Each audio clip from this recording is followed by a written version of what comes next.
Hello everyone, welcome to today's daily analysis. Daily editorial analysis में आज हम 24 जुलाई का एडिटोरियल देखेंगे। तो फर्स्ट न्यूज जो है वो है बरीड क्वेश्चंस। ये है आपका एडिटोरियल जो आप पढ़ सकते हो वीडियो पॉज करके। इसका अगर हम लोग ओवरव्यू देखें तो देखो, एडिटोरियल जो है वो बता रहा है कि जो मीथेन एक्सप्लोजन हुआ है एट टीस्टा स्टेज 6 का जो हाइड्रो पावर टनल है सिक्किम में, इसमें हम लोग का क्या हो गया, जो न्यूज आप लोगों ने देखा होगा, मीथेन एक्सप्लोजन हुआ है। ओके, ये बोल रहा है that the tragedy exposes deeper concern about environmental governance, project planning and disaster preparedness in the ecologically fragile Himalayan region. तो अगर आप ये पोस्टर देखो तो सेफ्टी लैप्सेस बहुत दिखाई दे रहा है यहाँ पे। हिमालयन जो जियोलॉजी है इसके हिसाब से volatile Himalayan geology, methane explosion at Teesta stage 6 का ये 15 वर्कर्स मर गए हैं वहां पे, they were killed, and underground methane pocket ignite हुआ है, पोटेंशियल सेफ्टी सिस्टम फेलियर्स हुआ है, कॉल फॉर इंडिपेंडेंट इन्वेस्टिगेशन बताया गया है, अभी कॉल किया गया है, देखते हैं आगे क्या होता है। अगर हम लोग फ्रेजिलिटी के बारे में बात करें हिमालयन इकोसिस्टम की, तो देखो टीस्टा जो बेसिन है it lies in seismically active zone, जहां पे अर्थक्वेक वगैरह बहुत आता रहता है, ठीक है, विद अनस्टेबल रॉक फॉर्मेशन, क्योंकि वो जगह ही बहुत अनइवन है। जो कंप्रेस गैस पॉकेट्स है, लैंडस्लाइड्स है एंड ग्लेशियल हैजर्ड्स है, make infrastructure projects inherently risky. Multiple जो hydro power projects across Teesta basin होता है, they share a common ecological vulnerability. तो हर जगह एक ही आपको प्रॉब्लम दिखाई देगा उस जियोलॉजी में। 2023 में साउथ लोनक जो GLOF जिसको कहते हैं, it destroy the Teesta 3 dam, highlighting climate link risk.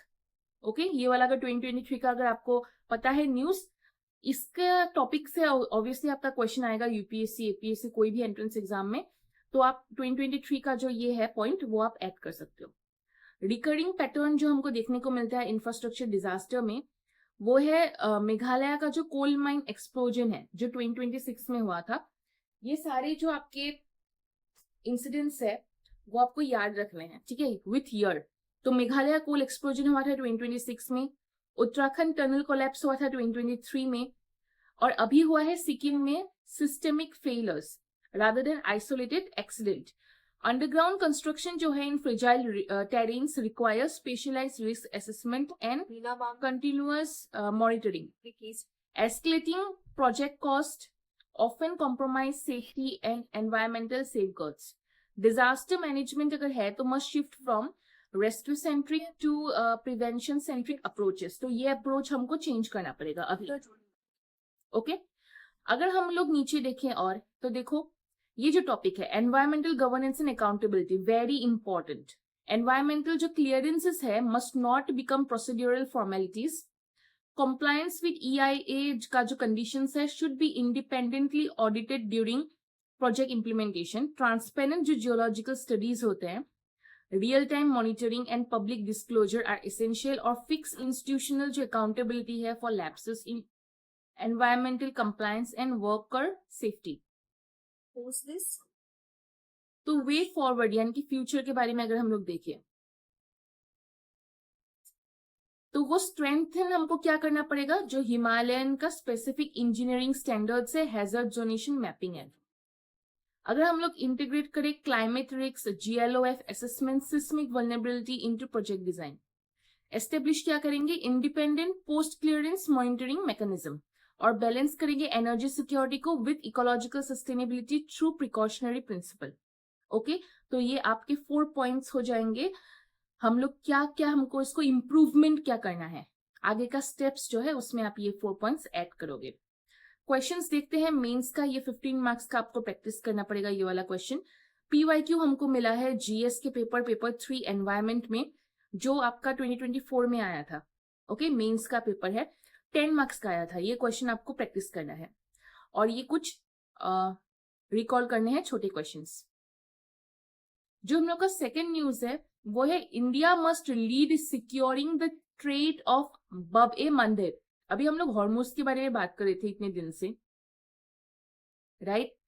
अभी ये जो है वो अलग है, दिस इज स्ट्रेट ऑफ बाब एल मंडेब, ये आपका न्यूज है।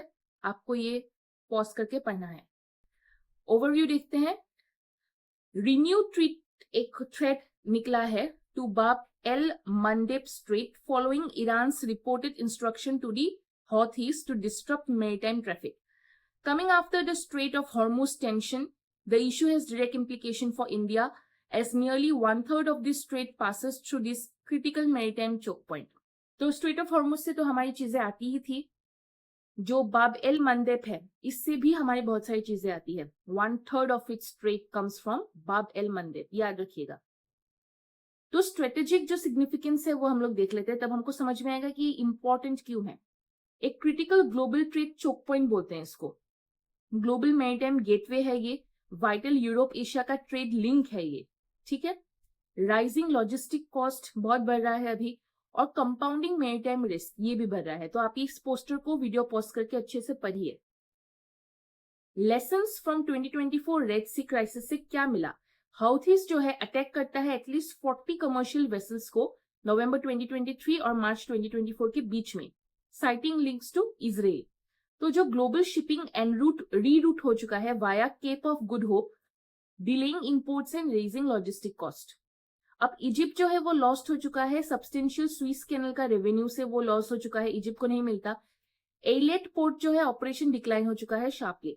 सो जो इंडिया है had to deploy naval assets and conduct rescue operations including evacuation of merchant crews. Indian merchant crews भी वहां पे। तो इमर्जिंग जियोपॉलिटिकल चैलेंजेस के बारे में बात करें तो यूएस का जो मिलिट्री फोकस है it remains on Iran, making sustain Red Sea security uncertain, ठीक है। यूएन सिक्योरिटी काउंसिल जो है वो उसका जो डिविजन है एंड चाइना का जो यूनिलैटरल अप्रोच है वो रिड्यूस कर चुका है प्रोस्पेक्ट ऑफ कलेक्टिव एक्शन को। रिन्यू क्या कर रहे हैं? अटैक्स को could affect Indian seafarers, trade competitiveness and energy security.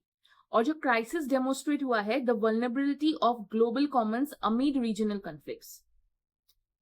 अगर हम लोग इंडिया का प्रोएक्टिव मैरीटाइम स्ट्रेटेजी के बारे में बात करें तो देखो, build a theatre specific multinational maritime task force with France and Japan.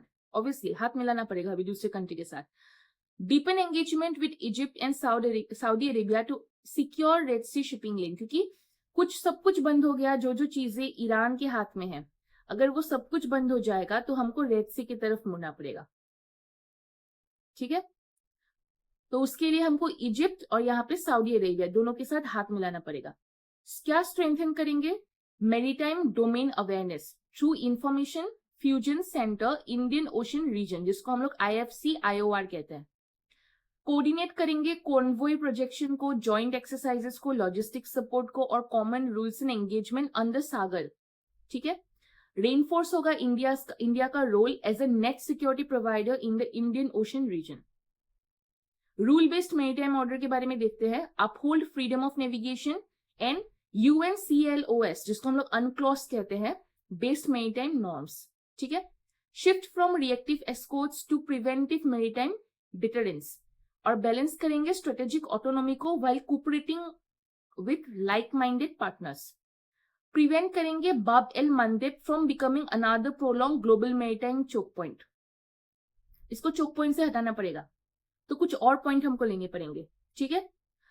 तो ये मेंस का क्वेश्चन है, 15 मार्क्स का आपको प्रैक्टिस करना है।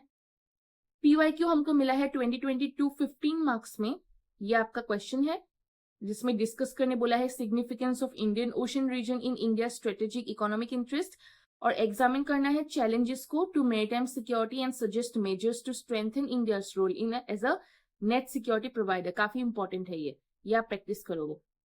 मैं ये मार्किंग्स हटा रही हूं ताकि आप क्वेश्चंस को वीडियो को पॉज करके अच्छे से पढ़ पाए। और ये कुछ छोटे क्वेश्चंस है जो वाइवा में काफी काम आते हैं, पूछ सकता है, so be ready for it. Okay, that's all, thank you.